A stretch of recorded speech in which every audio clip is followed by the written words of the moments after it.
आज की इस कक्षा में हम पढ़ने वाले हैं सप्तमी कक्षा की संस्कृत पाठ्य पुस्तक रुचिरा का अष्टम पाठ। पाठ का नाम है त्रिवर्णः ध्वजः।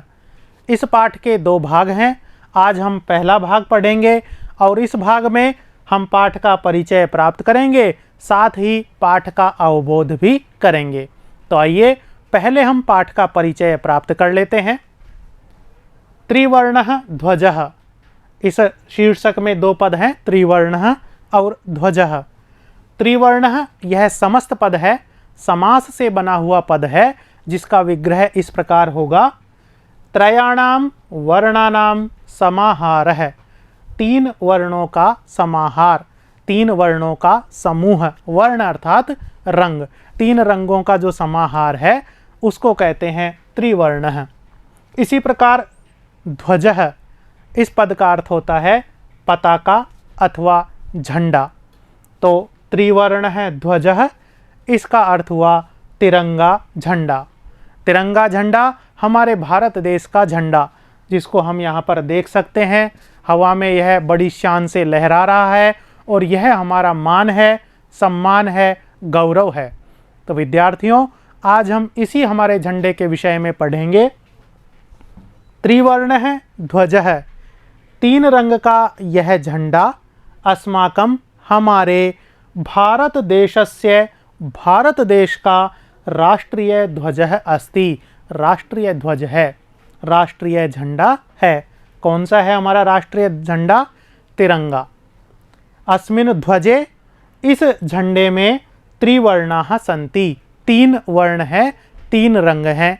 जैसे कि आप देख रहे हैं, 1 2 3, तीन रंगों से युक्त यह झंडा है।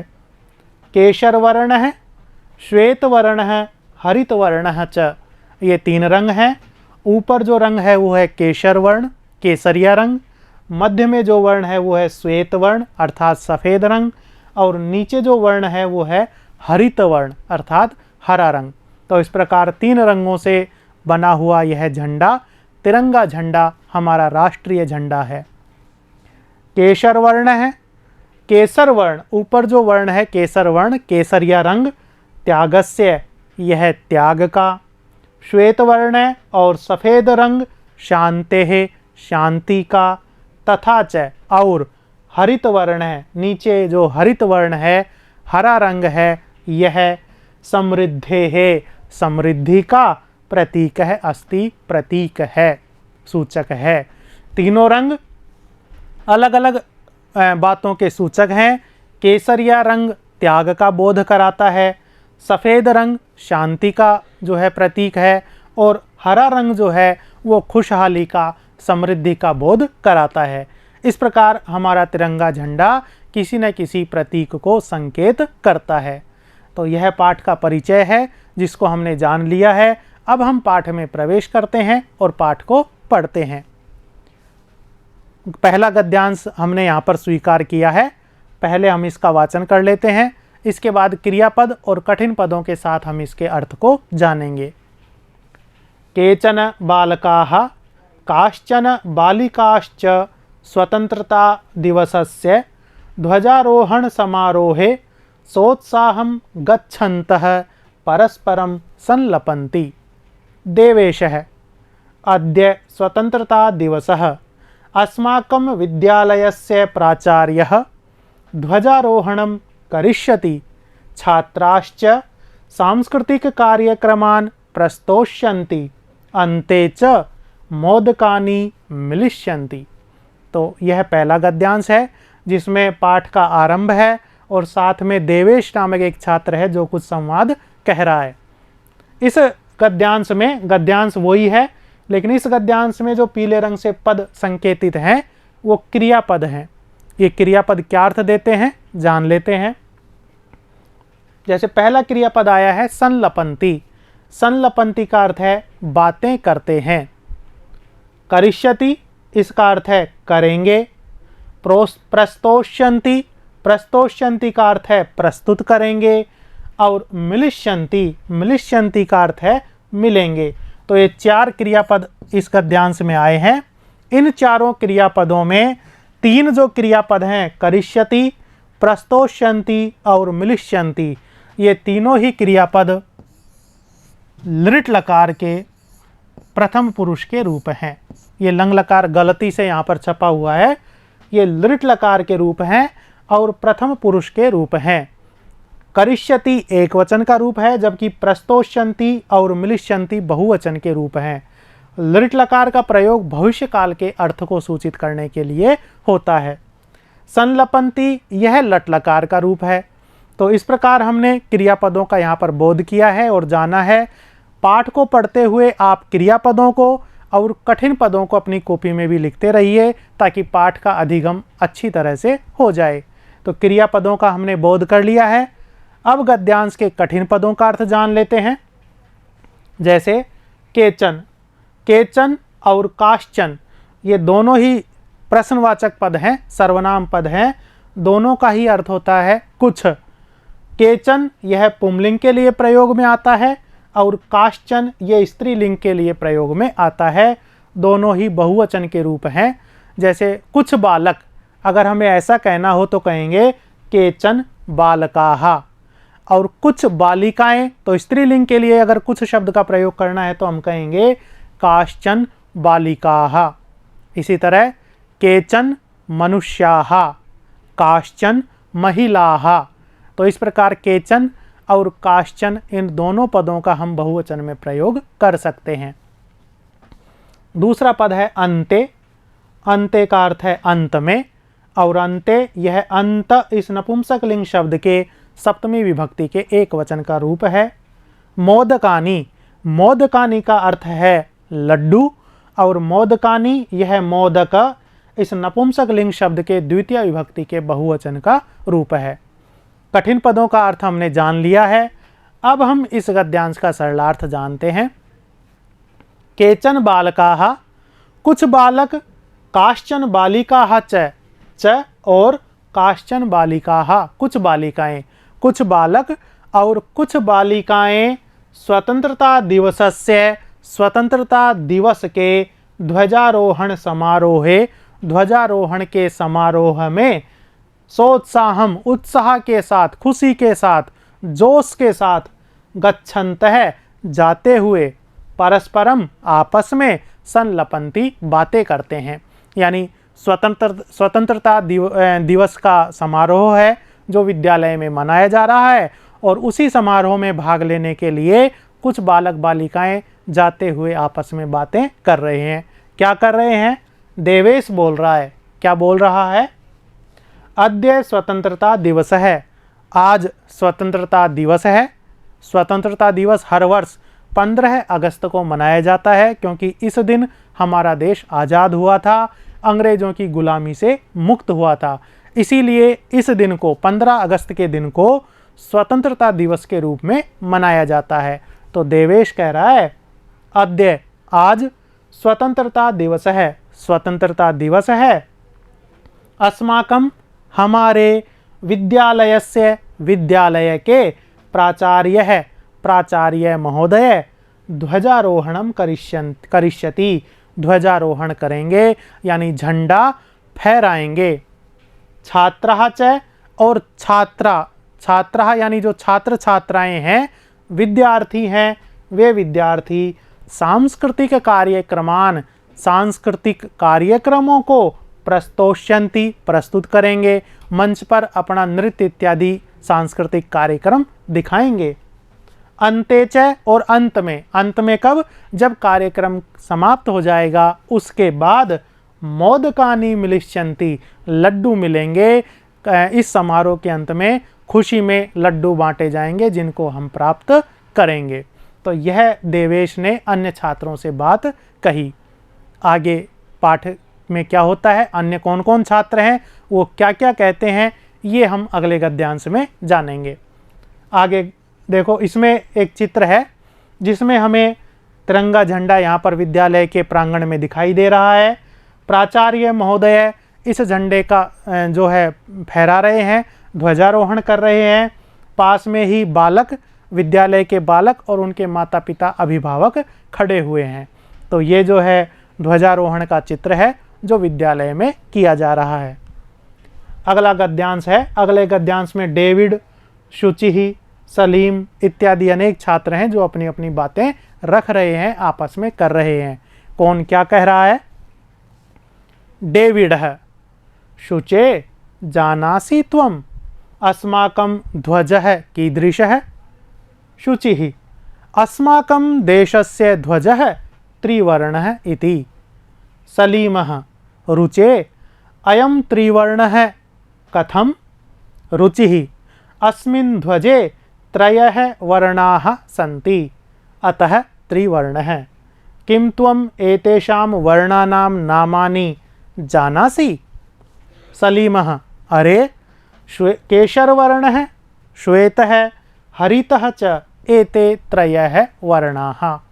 तो ये आपस में संस्कृत संवाद था। इस गद्यांश में जो क्रियापद हैं और कठिन पद हैं उनके अर्थों को जानने के बाद हम इस गद्यांश का सरलार्थ करेंगे। तो पहले क्रियापद जान लेते हैं।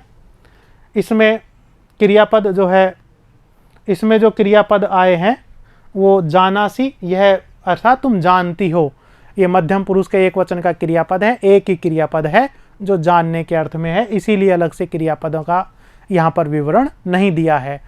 हम इस गद्यांश में जो कठिन वर्ण है उनको जान लेते हैं। जैसे वर्णाः, वर्णाः का अर्थ है रंग, और केशर वर्ण है, श्वेत है, हरित है, ये तीनों भी वर्ण के ही वाचक हैं। केशर वर्ण है केसरिया रंग, श्वेत है सफ़ेद रंग, और हरित है हरा रंग। हमने पहले जो झंडे का चित्र देखा था उसमें ऊपर ही ऊपर केसरिया रंग देखा था, बीच में सफ़ेद रंग देखा था और अंत में हरा रंग देखा था। उन्हीं तीनों रंगों के वाचक हैं केशर, श्वेत है, हरित है। गद्यांश का अनुवाद है। डेविड कह रहा है, किससे कह रहा है? शुचि से। तो शुचि का ये संबोधनवाचक पद है शुचे, अरे अरे शुचि, त्वम जानासी, प्रश्नवाचक चिन्ह है अर्थात प्रश्न पूछ रहा है। जानासी त्वम, क्या तुम जानती हो? अस्माकं ध्वजः कीदृशः, हमारा ध्वज कैसा है, हमारा झंडा कैसा है? शुचि कह रही है, डेविड का प्रश्न का उत्तर दे रही है, अस्माकं देशस्य ध्वजः, हमारे देश का झंडा, ध्वज यानी झंडा, हमारे देश का झंडा त्रिवर्ण है, तीन रंग का है इति, ऐसा उसने जवाब दिया। सलीम है, दोनों की बात सुनकर एक नया छात्र है सलीम, वो क्या कह रहा है? वो रुचि से कह रहा है। क्या कह रहा है? रुचे, हे रुचि, अयम त्रिवर्ण है कथम, यह तीन वर्णों वाला कैसे है? इसने भी एक प्रश्न पूछा कि यह तीन वर्णों वाला कैसे है, क्यों इसे तिरंगा कहते हैं? तो रुचि उत्तर दे रही है, अस्मिन् ध्वजे, इस ध्वज में, इस झंडे में, त्रयः वर्णाः सन्ति, तीन वर्ण हैं, तीन रंग हैं, अतः इसीलिए त्रिवर्ण है, यह तिरंगा है, तीन रंग का है। किम त्वम, क्या तुम, एतेषाम वर्णानाम, इन वर्णों के, इन रंगों के, नामानि जानासि, नामों को जानते हो? कि मैंने ये तो बता दिया कि ये तीन रंग होने के कारण यह तिरंगा झंडा है, क्या तुम इन तीन वर्णों के, तीन रंगों के नाम जानते हो? तो ये रुचि ने पूछा। तो सलीम कह रहा है, अरे अरे नहीं जानता, कौन कौन से हैं? केशर वर्ण है, श्वेत है, हरित है च, केसरिया रंग, सफ़ेद रंग और हरा रंग, एते त्रयः वर्णा, ये तीन रंग ही तो हैं। तो उस सलीम ने रुचि के प्रश्न का उत्तर दिया कि वो तीन रंग कौन कौन से हैं? केसरिया, सफ़ेद और हरा, ये तीन रंग भारत के झंडे में हैं, हमारे देश के झंडे में हैं। ये गद्यांश था। अब हम आगे एक नया गद्यांश पढ़ते हैं। देवेश है, देवेश पुनः कह रहा है, अस्माकं ध्वजे एते त्रयः वर्णाः किं सूचयन्ति? सलीमः शृणु, केसरवर्णः शौर्यस्य, श्वेतः सत्यस्य, हरितश्च समृद्धेः सूचकाः सन्ति। शुचिः किम एतेषां वर्णानाम् अन्यदपि महत्त्वं? डेविड है, आम, कथं न, ध्वजस्य उपरि स्थितः केशरवर्णः त्यागस्य, उत्साहस्य च सूचकः, मध्ये स्थितः श्वेतवर्णः सात्विकतायाः शुचितायाः च द्योतकः। अधः स्थितः हरितवर्णः वसुंधरायाः सुषमायाः उर्वरतायाः च द्योतकः। ये गद्यांश था जिसमें देवेश, सलीम, सूची और डेविड आपस में बातें कर रहे हैं। गद्यांश में जो क्रियापद हैं वो कौन कौन से हैं? जैसे सूचयंती, सूचयंती का अर्थ है सूचित करते हैं। और इसी प्रकार शृणु, शृणु का अर्थ है सुनो। सूचयंती लट लकार के प्रथम पुरुष के बहुवचन का रूप है, जबकि शृणु लोट लकार के मध्यम पुरुष के एक वचन का रूप है। गद्यांश में जो कठिन पद हैं उनका अर्थ क्या है? तो कठिन पदों का अर्थ जान लेते हैं। जैसे सात्विकतायाः, सात्विकताया का अर्थ है सात्विक भाव का, और सात्विकतायाः यह सात्विकता इस स्त्रीलिंग शब्द के षष्ठी विभक्ति के एक वचन का रूप है। इसी प्रकार शुचितायाः, इसका अर्थ है पवित्रता का, और शुचिता इस स्त्रीलिंग शब्द के षष्ठी विभक्ति एक वचन में शुचितायाः यह रूप बनता है। द्योतकः, इसका अर्थ है प्रतीक या सूचक। वसुंधरायाः, वसुंधरायाः का अर्थ है पृथ्वी, और वसुंधरायाः यह वसुंधरा इस स्त्रीलिंग शब्द के षष्ठी विभक्ति के एक वचन का रूप है। सुषमायाः, यह पद अर्थ देता है सुंदरता का, और सुषमायाः यह सुषमा इस स्त्रीलिंग शब्द के षष्ठी विभक्ति के एक वचन का रूप है। और उर्वरतायाः, यह इसका अर्थ है उत्पादन का, और उर्वरतायाः इसमें उर्वरता यह स्त्रीलिंग का शब्द है और षष्ठी विभक्ति के एक वचन में यह रूप बना है। तो यहाँ पर हमने देखा कि जो 6 शब्द हमने लिए हैं उसमें 5 जो शब्द हैं सात्विकतायाः, शुचितायाः, वसुंधरायाः, सुषमायाः और उर्वरतायाः, ये पांचों ही जो शब्द हैं वो आकारांत स्त्रीलिंग शब्द हैं और षष्ठी विभक्ति के एक वचनांत में ये रूप बने हैं। तो आकारांत स्त्रीलिंग शब्दों के षष्ठी विभक्ति के एक वचन में हमें याह ये प्रायः देखने को मिलेगा। इस प्रकार हम आकारांत स्त्रीलिंग शब्दों के षष्ठी विभक्ति के रूप जान सकते हैं। लता का लतायाः, रमा का रमायाः, सीता का सीतायाः। इस प्रकार कठिन पदों के अर्थ हमने जान लिए हैं। अब हम गद्यांश का अर्थ जानते हैं। देवेश कह रहा है, क्या कह रहा है? अस्माकं ध्वजे, हमारे ध्वज में, हमारे झंडे में, एते त्रयः वर्णाः, ये तीनों वर्ण, ये तीनों रंग, किम सूचयन्ति, क्या सूचित करते हैं, इनसे हमें क्या पता लगता है?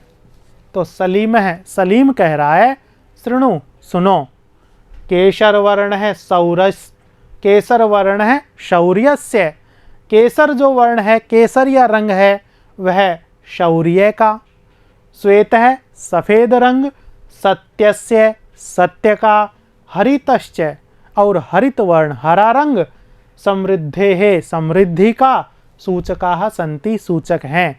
ये तीनों रंग, केसर या रंग शौर्य का, श्वेत रंग सत्य का और हरा रंग समृद्धि का सूचक है। ये उत्तर जो है सलीम ने देवेश को दिया। सूची कह रही है, सूची के मन में एक नया प्रश्न आया। क्या पूछ रही है? किम क्या एतेषाम वर्णानाम, इन वर्णों का अन्यदपि महत्वम, क्या और भी कुछ महत्व है?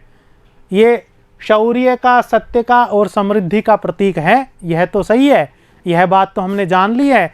इसके अलावा भी इन रंगों का कोई और महत्व है? तो डेविड है, डेविड कह रहा है आम, हाँ, कथम न, क्यों नहीं, अर्थात अवश्य इनका महत्व है। क्या है? ध्वजस्य ऊपरी स्थित है, झंडे के ऊपर स्थित जो सबसे ऊपर स्थित वर्ण है केसर वर्ण है। केसर वर्ण, केसरिया रंग, त्यागस्य उत्साहस्य च सूचक है, त्याग का और उत्साह का सूचक है। यानी हमें ये सूचना देता है, सूचित करता है कि हमें त्यागी होना चाहिए और हमेशा उत्साह से भरा होना चाहिए। देश के लिए त्याग करने की भावना और देश के लिए अच्छा करने का उत्साह हम में होना चाहिए। ये सूचना कौन देता है? केसर वर्ण है, केसरिया रंग। इसी प्रकार केसरिया रंग कहाँ पर स्थित है? झंडे के ध्वजस्य ऊपरी, ध्वज के ऊपर, झंडे के ऊपर जो रंग स्थित है वो है केसरिया। मध्य स्थित है, बीच में स्थित, जो झंडे के बीच में स्थित है वो कौन सा वर्ण है? श्वेत वर्ण है, सफेद रंग। इसका क्या महत्व है? मध्य स्थित है श्वेत वर्ण है, झंडे के बीच में स्थित सफेद वर्ण सात्विकतायाः शुचितायाः च, सात्विक भाव का और पवित्र भाव का द्योतक है। द्योतक है, प्रतीक है, सूचक है। यानी सफ़ेद रंग हमें यह सूचना देता है कि हमारा स्वभाव सात्विक होना चाहिए और हमारा जो व्यवहार है, हमारा जो चरित्र है, आचरण है, वो पवित्र होना चाहिए। ये महत्व है सफ़ेद रंग का। इसी प्रकार अधः स्थित है, जो नीचे स्थित है, झंडे के जो नीचे भाग में है, हरित वर्ण है, हरा रंग, उसका क्या महत्व है? वह हरा वर्ण वसुंधरायाः पृथ्वी की सुषमायाः सुंदरता का, उर्वरतायाः च और उत्पादन का द्योतक है। द्योतक है, सूचक है। यानी हरा वर्ण हमें यह बताता है कि यह जो पृथ्वी है वह सुंदर है, सुंदर पृथ्वी का प्रतीक है और यह पृथ्वी उत्पादन स्वरूप है। इस पे जो सस्य, धान इत्यादि उत्पन्न होता है, जिनसे हमारा पोषण होता है, उसकी सूचना देने वाला यह हरा रंग है, हरियाली का प्रतीक है। इस प्रकार न केवल शौर्य, सत्य और समृद्धि के सूचक हैं, अपितु इन रंगों से हमें कुछ करने का, हमारे आचरण में कुछ अच्छे गुणों का विकास करने का महत्व हमें नज़र आता है। तो ये हमने डेविड के द्वारा जाना। अब आगे जो गद्यांश है वो पाठ का अंतिम गद्यांश है, उसको भी हम जान लेते हैं। तेजिंदर है, तेजिंदर कह रहा है, शुचे ध्वजस्य मध्ये एकम नीलवर्णम चक्रम वर्तते। सूची कह रही है, आम आम इदम अशोक चक्रम कथ्यते, एतत् प्रगतेः न्यायस्य च प्रवर्तकम, सारनाथे अशोक स्तंभः अस्ति, तस्मात् एव एतत् गृहीतम्, प्रणवः अस्मिन् चक्रे 24 अराः सन्ति। ये गद्यांश है। इसके बाद अभी एक गद्यांश और बच रहा है, ये अंतिम गद्यांश नहीं है, अंतिम हम आगे पढ़ेंगे। इस गद्यांश में जो कठिन पद हैं वो यहाँ पर दिखाए गए हैं, जैसे मध्य, इसका अर्थ है बीच में, बीच के भाग में।